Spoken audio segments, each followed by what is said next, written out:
चंपावत कुमाऊं की पहाड़ियों में छिपा हुआ एक नाम। नाम ही नहीं, एक एहसास। यहां रास्ते सीधे नहीं चलते, वे मुड़ते हैं, रुकते हैं और फिर अचानक जंगल में गायब हो जाते हैं। सुबह की धूप भी यहां संकोच से उतरती है, पेड़ों की ऊंचाई उसे बांट देती है। कुछ किरणें जमीन तक पहुंचती हैं, कुछ रास्ते में ही थक जाती हैं। गांव छोटे थे, बहुत छोटे, इतने कि अगर कोई घर से बाहर न निकले तो पूरा गांव समझ जाता। मिट्टी की दीवारें, लकड़ी के खंभे और छतों पर जमी हुई बरसों की खामोशी। यहां लोग सूरज के साथ उठते थे और अंधेरे से पहले घर लौट आते थे। जंगल के अपने नियम थे और इंसान उन्हें मानना जानता था। दिन सामान्य थे, बहुत सामान्य, और शायद इसी वजह से डरने आने में समय लिया। पहली बार किसी ने कुछ महसूस किया तो उसे महत्व नहीं दिया गया। एक औरत थी, नाम आज कोई नहीं लेता, नाम लेने से यादें जाग जाती हैं। वह रोज की तरह निकली थी, हाथ में दराती, पीठ पर टोकरी। घास पास के ढलान पर ही थी। जंगल गहरा नहीं था, बस थोड़ा साया ज्यादा था। दोपहर तक वह नहीं लौटी। गांव वालों ने सोचा, रुक गई होगी, किसी से बात करने लगी होगी। शाम ढली, हवा ठंडी हुई, चूल्हों में आग जली, पर वह नहीं आई। रात आई और अपने साथ एक सवाल ले आई। किसी ने कहा, कल मिल जाएगी। कल आया, पर वह नहीं। सिर्फ उसकी दराती मिली, पगडंडी के पास, ऐसे रखी हुई जैसे किसी ने जानबूझकर छोड़ी हो। उस दिन जंगल कुछ नहीं बोला, न पत्ते हिले, न पक्षी चीखे, बस एक भारी चुप्पी थी। कुछ दिन बाद एक बच्चा। उस बच्चे को जंगल से डर नहीं लगता, जंगल उसे खेल लगता है। वह घर के पास ही खेल रहा था। मां ने बस पीठ घुमाई थी एक पल के लिए, और फिर वह पल लौट कर नहीं आया। चीख गूंजी, गांव दौड़ा, पर दौड़ से पहले जंगल वहां पहुंच चुका था। इस बार शब्द बदल गए। अब लोग गायब नहीं कहते थे, वे चुप हो जाते थे। डर का यही तरीका होता है, वह पहले शब्द छीनता है। धीरे धीरे शामें बदलने लगीं। सूरज ढलते ही दरवाजे बंद होने लगे। बच्चों को बाहर खेलने से रोका जाने लगा। औरतें झुंड में जाने लगीं। अकेले जाना अब समझदारी नहीं थी। रातें लंबी हो गईं, बहुत लंबी। हर आवाज पर दिल तेज धड़कता। कभी लकड़ी टूटने की आवाज, कभी झाड़ियों की सरसराहट, और कभी कुछ भी नहीं। वही सबसे डरावना था। गांव के बुजुर्ग आग के पास बैठते, कम बोलते। किसी ने कहा, यह जंगल का बदला है। किसी ने कहा, कोई जानवर है, पर कोई ये नहीं कह पाया कि कौन सा। नाम लेने से डर और असली हो जाता है। उस समय जंगल बहुत शांत था, असामान्य रूप से शांत। न दिन में चहल पहल, न रात में हलचल, जैसे वह भी इंतजार कर रहा हो। लोगों ने रास्ते बदल लिए, घास काटने की जगहें बदली, पर जंगल बड़ा होता है, वह हर बदलाव देख लेता है। और फिर तीसरी घटना। अब कोई भ्रम नहीं बचा, डर ने आकार ले लिया था। पर फिर भी किसी ने जानवर को गाली नहीं दी, किसी ने जंगल को दोष नहीं दिया। ये कुमाऊं था। यहां लोग जानते थे जंगल दुश्मन नहीं होता, बस कभी कभी समझ नहीं पाता। उस रात एक बूढ़ा आदमी बोला, धीमी आवाज में, ये आदमखोर है। शब्द हवा में तैर गया और वहीं रुक गया। आदमखोर शब्द भारी था, पर सच्चा। उसके बाद डर खुलकर चलने लगा, हर घर में, हर दिल में। और जंगल अब भी चुप था, बहुत चुप, जैसे कह रहा हो, ये तो बस शुरुआत है। जंगल कभी अचानक नहीं बदलता, वो धीरे धीरे पीछे हटता है, इतनी खामोशी से कि इंसान को पता ही नहीं चलता कि उसने कुछ छीन लिया है। चंपावत के जंगल भी ऐसे ही बदले थे। पहले पेड़ कटे, किसी एक दिन नहीं, सालों में। कभी रास्ते के लिए, कभी खेत बढ़ाने के लिए, कभी जरूरत के नाम पर। और जंगल हर बार थोड़ा सा पीछे चला गया। उस शेरनी का इलाका बहुत बड़ा था। ऊंची पहाड़ियां, गहरी घाटियां और शिकार से भरा हुआ जंगल। वो तेज थी, सावधान थी और अकेली। उसकी दुनिया इंसानों से दूर थी, या कम से कम ऐसी ही होनी चाहिए थी। लेकिन एक दिन कुछ गलत हुआ। कोई नहीं जानता कैसे, कोई नहीं जानता कब। बस इतना पता चला कि उसके मुंह में दर्द होने लगा। दर्द ऐसा नहीं जो एक दिन में चला जाए, दर्द ऐसा जो हर शिकार के साथ बढ़ता है।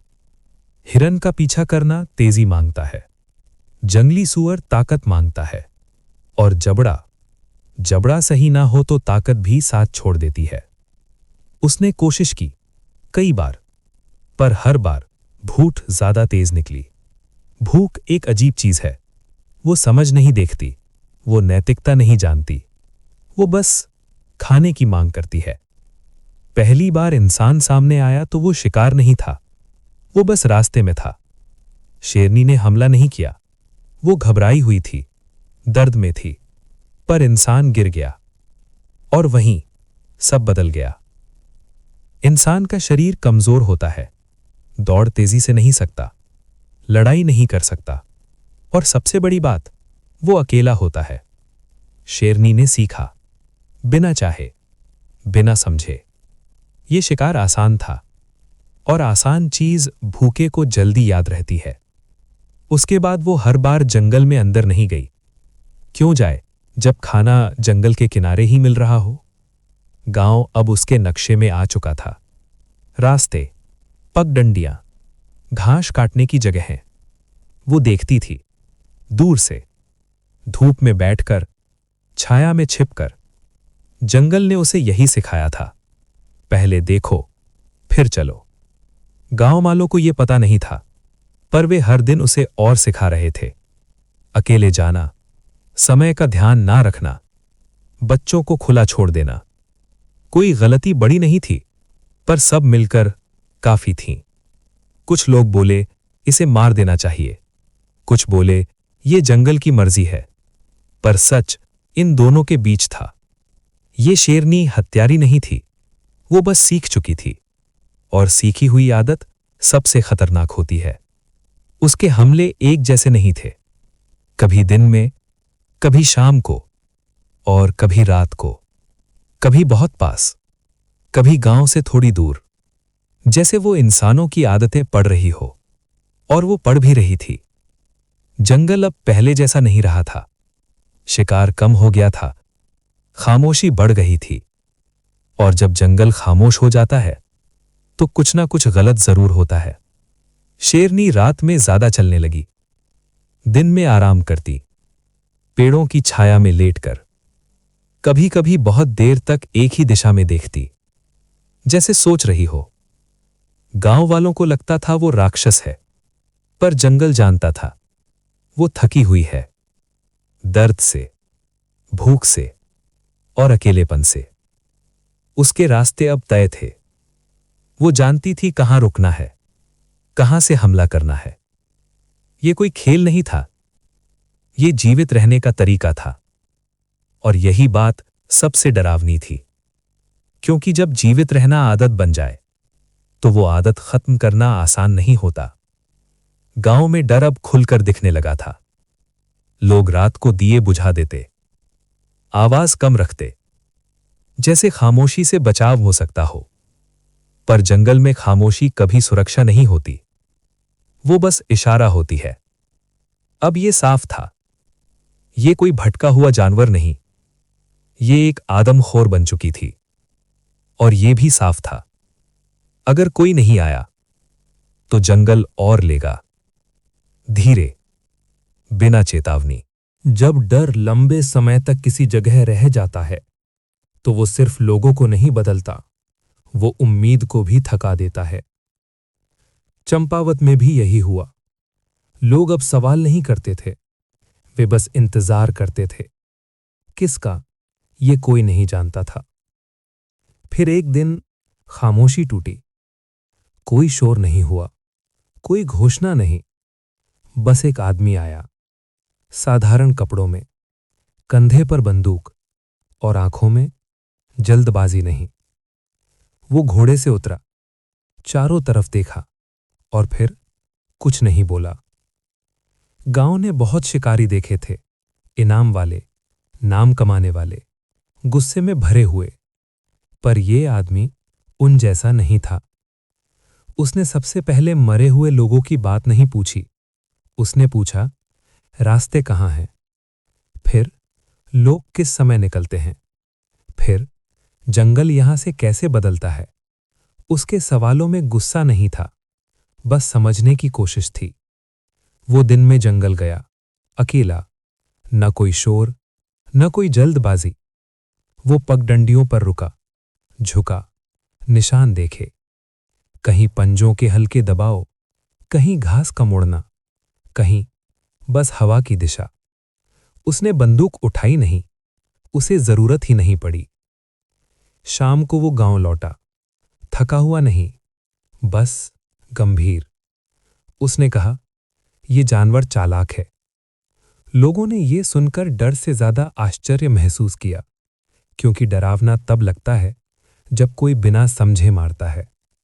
उस रात वो एक झोपड़ी में रुका, दरवाजा बंद नहीं किया, बस एक लालटेन जलाई।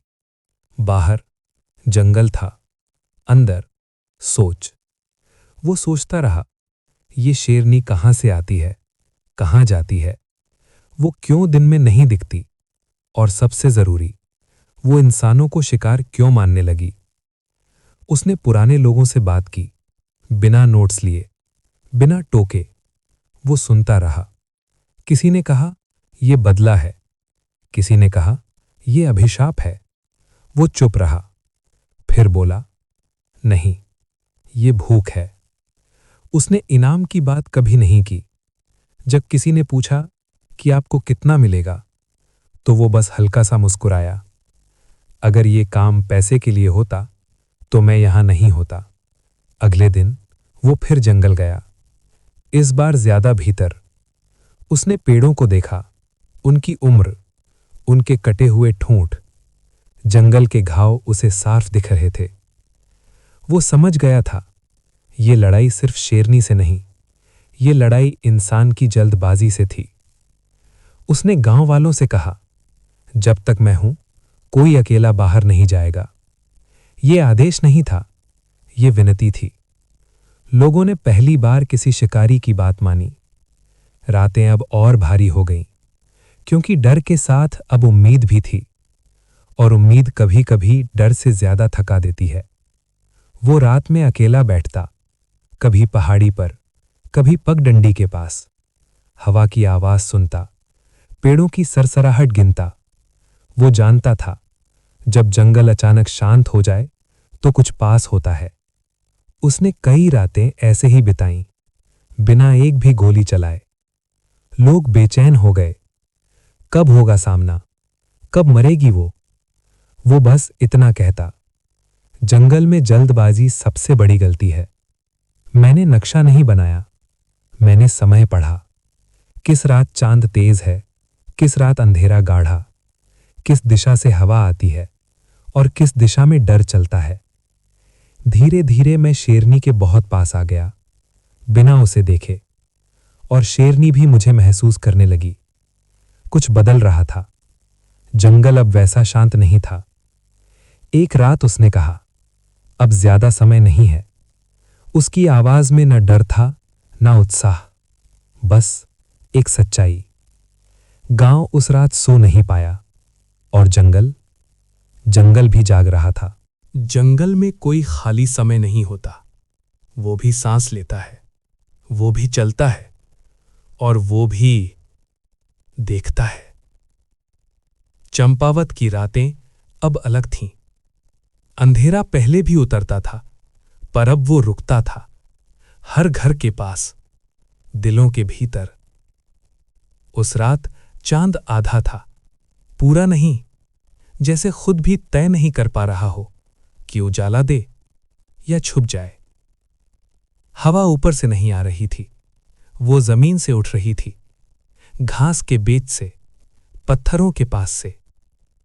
ऐसी हवा कदमों की आहट लाती है। वो आदमी एक ऊंचे पेड़ पर बैठा था, नीचे पगडंडी, जिसे गांव की औरतें घास काटने जाती थीं। वो वहीं बैठा था, कई घंटों से। बंदूक उसके साथ था, पर उसके भीतर नहीं। उसकी आंखें जंगल के भीतर थीं। रात में जंगल से अलग आवाजें आती। दिन में जो पक्षी चिल्लाते हैं रात में चुप हो जाते हैं, और जो दिन में छिपे रहते हैं वे रात में बोलते हैं। सियार की हंसी, उल्लू की पुकार और कभी-कभी बस पत्तों का हिलना। पर उस रात ये आवाजें कम थीं, बहुत ज्यादा कम। जब जंगल अपने सामान्य शोर से पीछे हटता है तो समझ जाना चाहिए कि कुछ पास है, बहुत पास। वो आदमी हिला नहीं, उसने घड़ी नहीं देखी, उसने समय देखा, जंगल से सीखा था। वो जानता था आदमखोर कभी जल्दबाजी नहीं करता, वो देखता है, परखता है और तब चलता है जब उसे यकीन हो। दूर कहीं झाड़ियों में हल्की सी हरकत हुई, इतनी हल्की कि अगर आप डरना चाहें तो उसे हवा कह दे। लेकिन वो नहीं कहा। उसने सांस और धीमी कर ली। नीचे पगडंडी अब और गहरी लग रही थी, छाया और काली। वो जानता था अगर सामना होगा तो यहीं होगा। उसकी उंगली ट्रिगर के पास आई, पर छुई नहीं। वो गोली नहीं चलाना चाहता था, वो देखना चाहता था। कुछ मिनट बीते, या शायद घंटे। जंगल में दोनों एक जैसे लगते हैं। फिर एक आवाज, कदमों की नहीं, सांसों की, भारी, धीमी, जैसे कोई दर्द के साथ चल रहा हो। उसने देखा, पहले आंखें, फिर शरीर। शेरनी धीरे धीरे बाहर आई। उसका चलना तेज नहीं था, फुर्तीला नहीं। उसमें थकान थी और एक पुरानी चोट की सख्ती। वो रुकी, सीधे आगे नहीं बढ़ी। उसने हवा सूंघी, जमीन देखी और फिर ऊपर। दोनों की नजरें टकराईं। ये पल लंबा था, बहुत लंबा। उस आदमी ने उस पल में बहुत कुछ देखा। दांतों में नहीं, आंखों में। डर नहीं, बस सावधानी। वो कोई राक्षस नहीं थी, वो एक जानवर थी जो इंसानों की दुनिया में बहुत आगे आ चुकी थी। शेरनी ने एक कदम और बढ़ाया, फिर रुकी, जैसे तय कर रही हो भागे या लड़े। उस आदमी का दिल तेज धड़का, पर उसके हाथ स्थिर रहे। वो जानता था एक भी गलत पल सब खत्म कर सकता है। चारों तरफ पूरी खामोशी थी, इतनी खामोशी कि गोली की आवाज अभी से गूंजने लगी थी। लेकिन गोली अभी नहीं चली। दोनों एक दूसरे को पढ़ रहे थे, एक जंगल की तरफ से, दूसरा इंसान की तरफ से। शेरनी ने फिर से हवा सूंघी और इस बार पीछे हट गई। एक कदम, फिर दूसरा। उस रात कोई गोली नहीं चली, पर सब बदल गया। वो आदमी जान गया था, अब दूरी खत्म हो चुकी है। अब ये इंतजार का खेल नहीं, अब अंत पास है। गांव में लोग सो नहीं पाए। उन्हें पता नहीं था क्या हुआ, पर वे महसूस कर रहे थे कुछ बहुत पास आ गया है। और जंगल अब चुप नहीं था, वो सांस ले रहा था। सुबह देर से आई, जैसे रात खुद जाना नहीं चाहती थी। पहाड़ियों के पीछे से जब धूप निकली तो उसमें गर्मी नहीं थी, बस एक थकी हुई रोशनी थी। गांव जाग चुका था, पर बोल नहीं रहा था। हर कोई जानता था अब कुछ होने वाला है। वो आदमी सुबह सबसे पहले उठा। उसने बंदूक उठाई, पर उसे कंधे पर नहीं डाला। पहले उसने जंगल की ओर देखा। जंगल भी उसे देख रहा था। रात का सामना अधूरा था, और अधूरी चीजें जंगल में पूरा होना चाहती हैं। उसने रास्ता चुना, वही पगडंडी जहां से सब कुछ शुरू हुआ था। घास अभी गीली थी, रात की सांस अब भी जमीन पर थी। उसने कदम धीरे रखे। ये पीछा नहीं था, ये स्वीकार था। जंगल आज अलग था। कल की खामोशी नहीं, आज उसमें एक थका हुआ शोर था। पत्ते हिल रहे थे, पक्षी बोल रहे थे, जैसे सब जान गए हों अब छुपाने को कुछ नहीं बचा। उसने निशान देखे, ताजा नहीं पर साफ। वो शेरनी दूर नहीं गई थी। वो भी जानती थी अब बचने का कोई नया रास्ता नहीं। दोपहर के करीब वो एक छोटी घाटी में पहुंचा। चारों तरफ चट्टानें, ऊपर घना जंगल, ऐसी जगह जहां आवाज देर से लौटती है। वो रुका, हवा सूंघी, और फिर उसने देखा शेरनी वहां थी, छाया में, आंखें खुली। अब वो छुप नहीं रही थी, अब वो बस बैठी थी। दोनों के बीच बहुत दूर नहीं थी, पर इतनी थी कि सोच पूरी हो सके। उस आदमी ने बंदूक उठाई, धीरे, कोई नाटक नहीं, कोई शब्द नहीं। उसने आंखें मिलाईं। वहां गुस्सा नहीं था, बस एक पुराना थकाव। शेरनी खड़ी हुई, उसका शरीर पहले जितना मजबूत नहीं था। एक कदम आगे, फिर रुकना। वो हमला नहीं कर रही थी, वो बस आगे आ रही थी। उस आदमी की सांस तेज हुई। उसने खुद से कहा, अब। गोली चली, आवाज घाटी में घूमी, एक बार, फिर शांति। सब कुछ कुछ पलों में खत्म हो गया, पर वो पल बहुत भारी था। शेरनी जमीन पर थी, शांत। अब कोई डर नहीं, कोई भूख नहीं। उस आदमी ने करीब जाकर नहीं देखा, उसे जरूरत नहीं थी। वो जानता था, ये अंत है। गांव तक खबर पहुंचने में समय लगा, पर जब पहुंची तो लोग रोए नहीं, वे बस चुपचाप बैठे रहे। कोई खुशी नहीं थी, कोई जश्न नहीं, बस एक गहरी सांस। उस आदमी ने इनाम नहीं लिया, उसने किसी को कुछ समझाया नहीं। वो बस जाने की तैयारी करने लगा। जाने से पहले वो उसी जगह रुका जहां पहली बार डर शुरू हुआ था। उसने जंगल की ओर देखा और धीरे से बोला, तुम्हारी गलती नहीं थी। जंगल ने जवाब नहीं दिया, वो कभी देता भी नहीं। कुछ दिन बाद गांव फिर चलने लगा। बच्चे खेले, औरतें बाहर निकलीं, पर अब वे पहले जैसे नहीं थे। वे जानते थे, जंगल को हल्के में नहीं लिया जाता। कभी कभी रात में कुत्ते अचानक भौंक उठते और लोग दरवाजे बंद कर लेते, आदत से। क्योंकि डर मरता नहीं, वो याद बन जाता है। और जंगल, जंगल आज भी वही है, उसी ताकत के साथ, उसी खामोशी के साथ। कहानी यही खत्म होती है, पर जंगल नहीं। वो चलता रहता है, देखता रहता है और इंतजार करता है कि इंसान कब फिर भूल करे। क्योंकि आदमखोर मारे जा सकते हैं, पर परिस्थितियां नहीं।